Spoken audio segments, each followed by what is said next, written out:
तो hello dear students, welcome on virtual learning with Anand Jaiswal. हम लोग बात कर रहे हैं प्रहलाद बैच में। प्रहलाद 2025 की चल रही है ये बैच, जिसमें हम लोग बात कर रहे हैं फिजिक्स की। और फिजिक्स में हम लोग बात कर रहे थे इलेक्ट्रोस्टैटिक्स में, स्थिर वैद्युतिकी में। स्थिर वैद्युतिकी हम लोग बात किए थे कूलाम का नियम, और कूलाम के नियम का हमको देखना है सदिशीय रूप। तो हमने लिखा है कि कूलाम के नियम का सदिशीय निरूपण या सदिश निरूपण, इसको इंग्लिश में बोलते हैं vector form of Coulomb's law.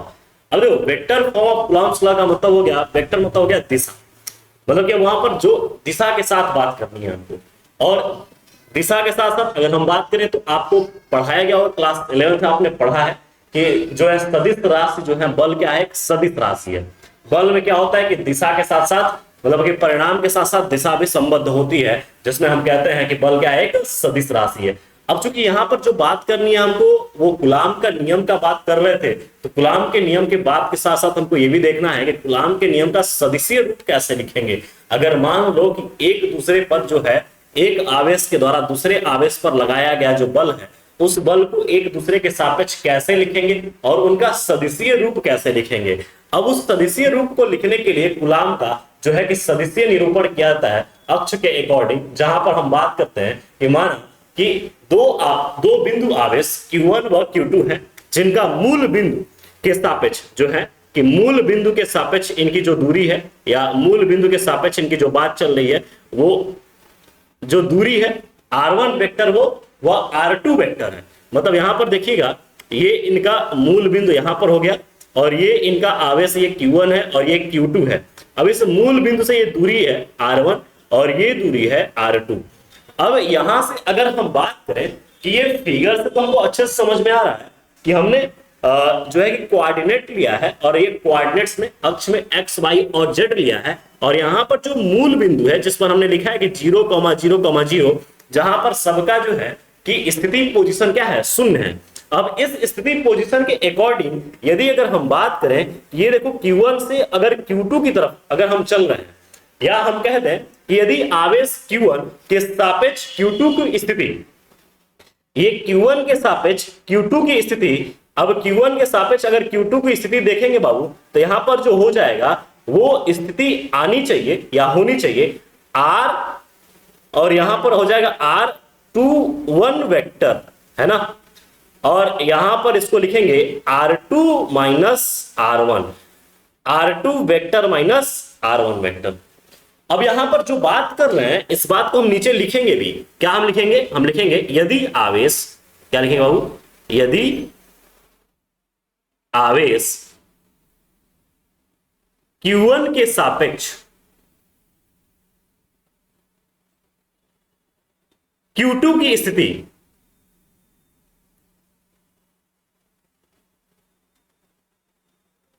सदिश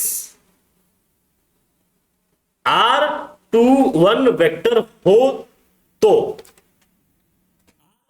21 वेक्टर हो तो, अब देखना, चूंकि हम इधर से इधर की ओर चले हैं, है ना, तो ये R21 वेक्टर हो गया। अब देखना, अगर हम कहें कि इस Q1 के वजह से इस पर लगने वाला बल हो जाएगा F21 वेक्टर, और यहां पर जो बल आरोपित होगा वो बल होगा इस 2 के वजह से F12 वेक्टर, जो फोर्स आरोपित हो रहा है। हम कहेंगे कि Q1 के कारण Q2 पर आरोपित बल, और यहां पर Q1 पर Q2 के कारण लगने वाला बल। चूंकि इसकी बात तो तब होगी जब हम पहले इसको क्लियर कर लें, तो हमने कहा कि R21 सदिश बराबर हो जाएगा R2 vector minus R1 vector. अब देखो, ये जो चीज हम लिखे हैं सदिश योग के त्रिभुज नियम से हम लिख सकते हैं इसको। सदिश योग के त्रिभुज नियम से हमने ये लिखा है। सदिश योग के त्रिभुज नियम से हमने लिखा है कि अगर यदि Q1 के सापेक्ष Q2 की स्थिति सदिश R21 हो तो जो R21 जो दूरी है वो क्या हो जाएगा, R2 माइनस R। जैसे हम इसको अगर सिंपल भाषा में बोले तो बोलेंगे फाइनल माइनस इनिशियल। अब ये डिस्प्लेसमेंट है बेटा, नॉट अ डिस्टेंस, हम लोग बात कर रहे हैं डिस्प्लेसमेंट, ठीक है ना जी। अब देखो यहां पर, अब जैसे ही हम इस चीज को लिख लिए तो हम कहेंगे निर्वात की स्थिति में, क्या लिखेंगे, निर्वात की स्थिति में Q2 के, या ऐसे ना Q2 पर, Q2 पर, Q2 पर Q1 के कारण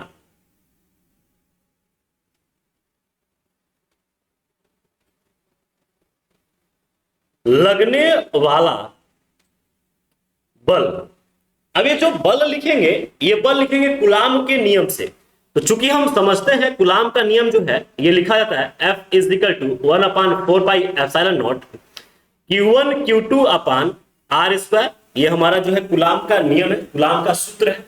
अब इसके अनुरूप हमको सदिशीय रूप लिखना है, तो हम क्या लिखेंगे, F21, क्योंकि यहां पर देखिए कह रहा है कि Q1 के कारण, इस Q1 के कारण Q2 पर लगने वाला बल, Q1 के कारण Q2 पर लगने वाला बल क्या हो जाएगा, F21।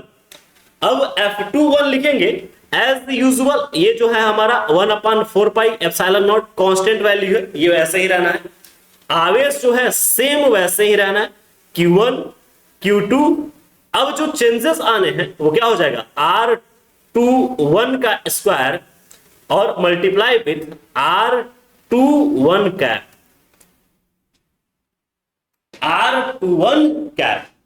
अब ये जो हम लिखे ये हो गया बाबू सदिशीय रूप। क्या हो गया, सदिशीय रूप। ये क्या हो गया, सदिशीय रूप। ये तो कूलाम का नियम है, ये क्या है कि प्लेन कूलाम का नियम है, कूलाम के नियम का सूत्र डेरिवेट किया। अब ये जो हमने नीचे लिखा, जिसको हमने डब्बे में घेर रखा है, ये क्या है, कूलाम के नियम का सदिशीय रूप। अब यहां पर जो बात आई है कि सर एक चीज हमको नहीं समझ में आया, R21 कैप जो लिखे हैं ये क्या है यहां पर, तो हम बोलेंगे R21 कैप क्या है कि सदिश, क्या बोलेंगे, सदिश R21 वेक्टर की दिशा में, की दिशा में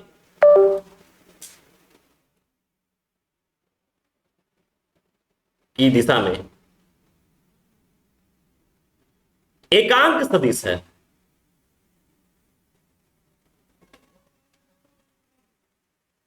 जिसके लिए लिखते हैं उसका हम सिंबल यूज करते हैं। अब इस एकांक सदिश को कैसे लिखते हैं, R21 cap is equal to हो जाएगा R21 वेक्टर अपान R21 का मॉड। ये वेक्टर फॉर्म है बाबू, वेक्टर फॉर्म में हम इसको लिखते हैं, R21 का कैप हो जाएगा R21 वेक्टर अपान R21 मॉड, है ना। अब इस चीज को वहां पर रख देंगे, रख भी सकते हैं और नहीं भी रखेंगे तभी कोई दिक्कत नहीं है। रख देंगे तो यहां पर फॉर्मूला जो चेंज होगा, फॉर्मूले को देख लीजिए, फॉर्मूला कैसे चेंज हो जाएगा, ये हो जाएगा F21 vector is equal to, अब यहां पर देखिएगा ये हम लिख सकते हैं इसको F21 vector is equal to 1/4 pi epsilon naught, है ना। Q1 Q2 अपान R21 का मॉड का स्क्वायर इंटू R21 वेक्टर अपान R21 का मॉड, है ना। अब इसको R21 का जो मॉड है, मॉड को हटा भी सकते हैं और इस प्रकार हम लिख सकते हैं, यहां पर जो हो जाएगा ये फॉर्मूला, ये फॉर्मूला चेंज होगा कुछ इस प्रकार, F21 सदिश is equal to 1/4 pi epsilon naught Q1 Q2 upon R21 का क्यूब इंटू R21 वेक्टर। ये भी हमारा क्या है, कूलाम का सदिशीय निरूपण का एक फॉर्मूला है, जो कि हमने हर एक चीज को समझते हुए लिखा है। अब ये कुछ सिर्फ किसके लिए बात कर रहे थे, हम बात कर रहे थे ये किसके लिए कि Q2 पर Q1 के कारण लगने वाला बल। ये जो बात चल रही है किसकी चल रही है, Q2 पर Q1 के कारण लगने वाला बल। अब ऐसे ही सिमिलरली हम कह सकते हैं कि Q1 के कारण जो है Q2 पर Q1 के कारण लगने वाला बल, और वैसे ही हम कह सकते हैं Q1 पर Q2 के कारण लगने वाला बल। तो यहां पर लिखेंगे, यहां पर लिख सकते हैं कि Q1 पर Q2 के कारण लगने वाला बल।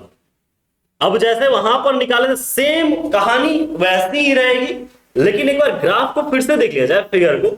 अब यहां पर देखो Q2 के कारण Q1 पर, तो अब ये दिशा जो है हमारा चलने का ये हो जाएगा, और यहां पर क्या हो जाएगा R12 वेक्टर, क्या हो जाएगा R12 वेक्टर।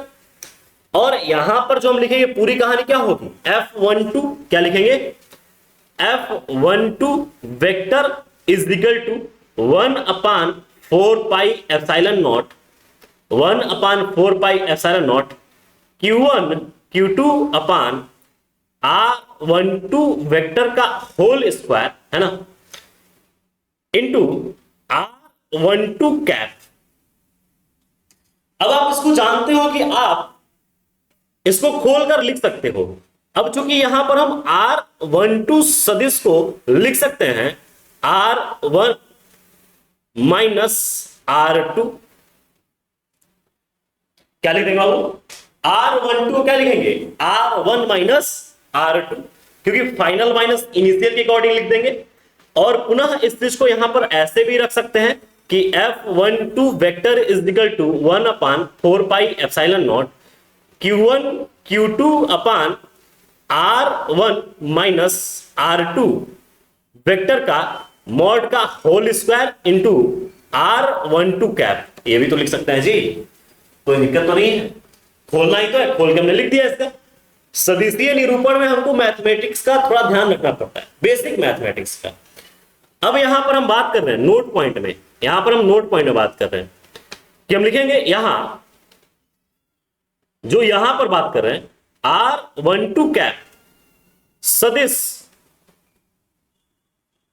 R12 वेक्टर का एकांक सदिश है, एकांक सदिश है।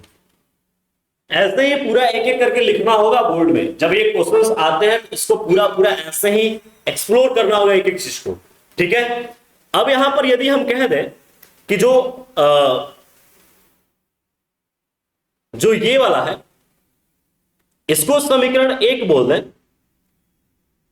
और इसको समीकरण 2 बोल दें, इसको क्या बोलते हैं समीकरण 2,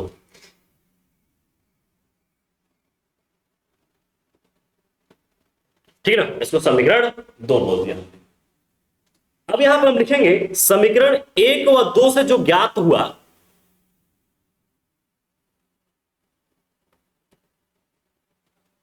समीकरण 1 व समीकरण 2 से जो ज्ञात हुआ वो क्या ज्ञात हुआ कि ये दोनों बल एक दूसरे पर आरोपित होंगे, समान होंगे, परंतु सदिशीय रूप अगर देखा जाए तो एक दूसरे के विपरीत है। अर्थात देखिए आप फिगर से ही समझिए, ये दोनों बल समान है, ये दोनों बल लगने में समान है, लेकिन क्या है दोनों का एकांक सदिश जो है, या बोले कि एक दूसरे की जो दिशा है वो क्या है विपरीत है।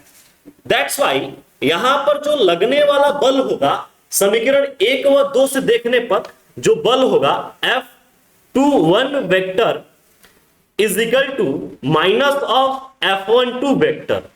मतलब कि अगर हम कहें कि जो एक समान सदिश, या हम बोले कि विपरीत सदिश जो होते हैं, विपरीत सदिश का मतलब कि दोनों परिमाण में समान होंगे लेकिन दिशा में विपरीत होंगे, अर्थात एक दूसरे पर बल लग रहा है समान लेकिन क्या है ये विपरीत दिशा में है।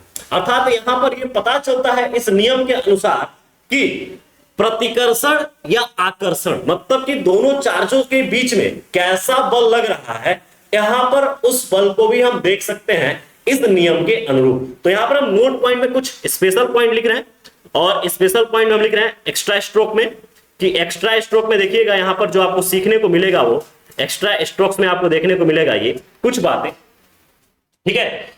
अच्छा, इसके अनुरूप जो आप ये देखे हो, इसके अनुरूप जो दूरी देखी जाए तो दूरी क्रमशः क्या हो जाएगी R21 जो है cap is equal to minus R12 cap.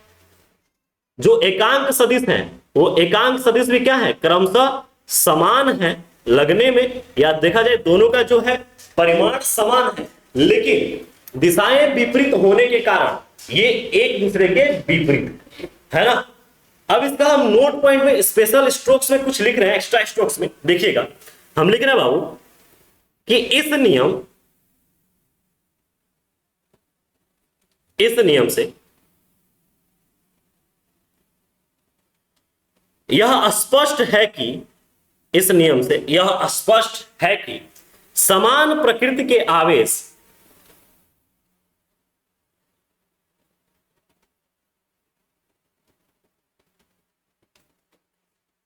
प्रतिकर्षण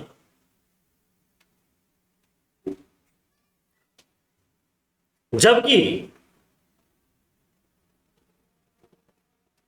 विपरीत प्रकृति के आवेश आकर्षण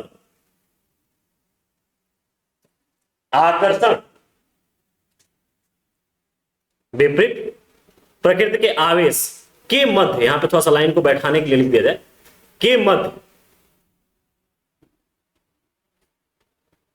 आकर्षण बल कार्यरत होगा। बल क्या होगा, आकर्षण बल कार्यरत होगा। ठीक है बाबू। अब ये दूसरी पॉइंट, एक और पॉइंट लिख रहे हैं जो कि एक्स्ट्रा स्ट्रोक में ही है, समझिएगा। बल आवेशों के मिलाने वाली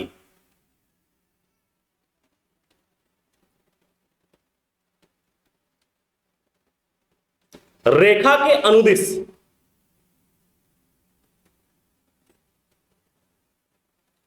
कार्य करती है या कार्यरत होती है।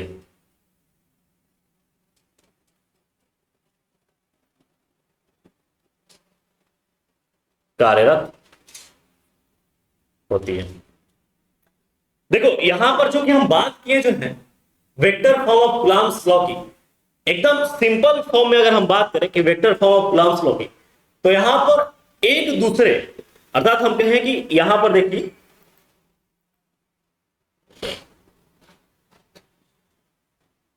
इस पूरे स्ट्रक्चर में पूरा vector form of Coulomb's law छिपा हुआ है।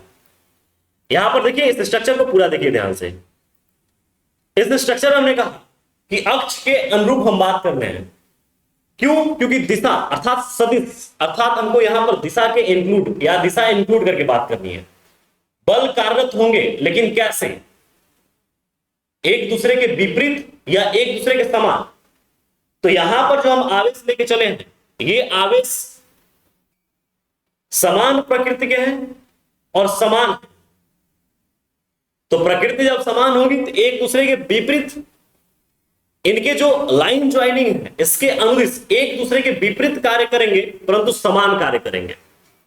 और इस कंडीशन में जब हम सदिश पढ़ते हैं कहते हैं विपरीत दिशा में जो बल या विपरीत दिशा में अगर परिमाण समान है और दिशा विपरीत है तो एक दूसरे के अपोजिट हो जाती है। और वही चीज लास्ट में हमने कंक्लूड करके लास्ट में वही चीज हमने लिखा है कि F21 vector is equal to minus of F12 vector.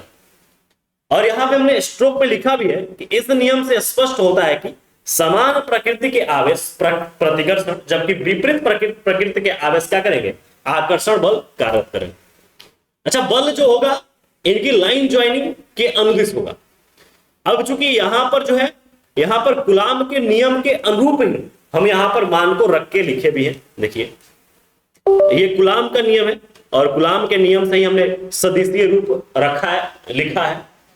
अब ये जो मेन चीज यहां पर आती है कि ये कैप वाला चीज क्या है, तो उसको हमने लिख दिया है कि किसी की अगर जिसका भी बात कर रहे हैं उसकी सदिश मतलब उसका सदिश का एकांक सदिश है, उस राशि का, उस सदिश राशि का एकांक सदिश राशि है।